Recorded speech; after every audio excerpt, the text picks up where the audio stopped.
कर्नाटकमध्ये मराठी एसटी कर्मचारी आपले जेव्हा गाडी घेऊन गेले त्यावेळेस त्यांना कन्नड येत नाही, या कारणानं एसटी कर्मचाऱ्यांना कन्नड येत नाही या कारणाने मुळे कर्नाटकामध्ये त्यांच्या तोंडाला काळं फासलं, एसटीला नुकसान केलं असं कर्नाटकात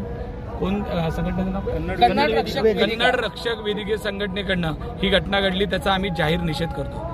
खऱ्या अर्थानं महाराष्ट्रात कर्नाटक असेल, आंध्र असेल, तेलंगणा असेल, आजूबाजूच्या राज्यातनं प्रचंड मोठ्या प्रमाणात गाड्या येत असताना आपण महाराष्ट्रामध्ये कधीच त्यांचा असं कधी हट्ट करत नाही की महाराष्ट्रात आलेल्या सर्व कर्मचाऱ्यांनी मराठी बोललं पाहिजे।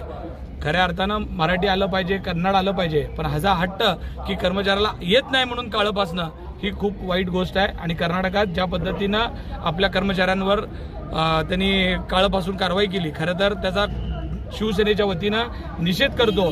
सोलापूर कर्नाटकच्या जवळ असलेलं आहे। आज आम्ही कर्नाटकात ज्या गाड्या आलेल्या आहेत त्यांच्या कर्मचाऱ्यांना फुल देऊन त्यांचं स्वागत केलेलं आहे। जरी तुम्हाला मराठी भाषा येत नसली तरी तुम्ही पोटा पाण्यासाठी इथपर्यंत आलेलात, ही जाण आमच्यामध्ये असल्यामुळं आम्ही त्यांचं स्वागत केलंय की तुम्ही जाऊन तुमच्या बाकीच्या संघटनेच्या लोकांना सांगितलं पाहिजे की महाराष्ट्रामध्ये छत्रपती शिवाजी महाराजांचा महाराष्ट्र आहे, शाहू फुले आंबेडकरांचा महाराष्ट्र आहे, इथं सगळ्याला एकत्र घेऊन जाण्याचं काम होत आहे। विविध जाती धर्माचे, विविध भाषा प्रांताचे लोक महाराष्ट्रामध्ये गुण्यागोविंदाने गेल्या कित्येक वर्षापासून आनंदात राहतात। महाराष्ट्र सरकारने सुद्धा या सगळ्या लोकांना सुद्धा ताकद देण्याचं काम केलेलं आहे। आणि कालच्या घटनेचा निषेध झाल्यानंतर आम्ही त्यांचं स्वागत करून कर्नाटकला एक मेसेज दिलाय की आम्ही अशा पद्धतीनं कर्मचाऱ्यांना त्रास देणार नाही। ज्यावेळेस गरज असेल तर कर्नाटक सरकारला आम्ही इशारा देतोय की अशा पद्धतीनं आमच्या कर्मचाऱ्यांवर जर तुम्ही नुकसान करणार असाल, त्यांच्या शरीराला त्रास देणार असाल किंवा त्यांना काळं फासणार असाल तर कर्नाटक सरकारचं आम्ही वेगळ्या पद्धतीनं पण नुकसान करू शकतो। ती ताकद शिवसेनेमध्ये आहे, हे संपूर्ण कर्नाटकाला सुद्धा माहीत आहे की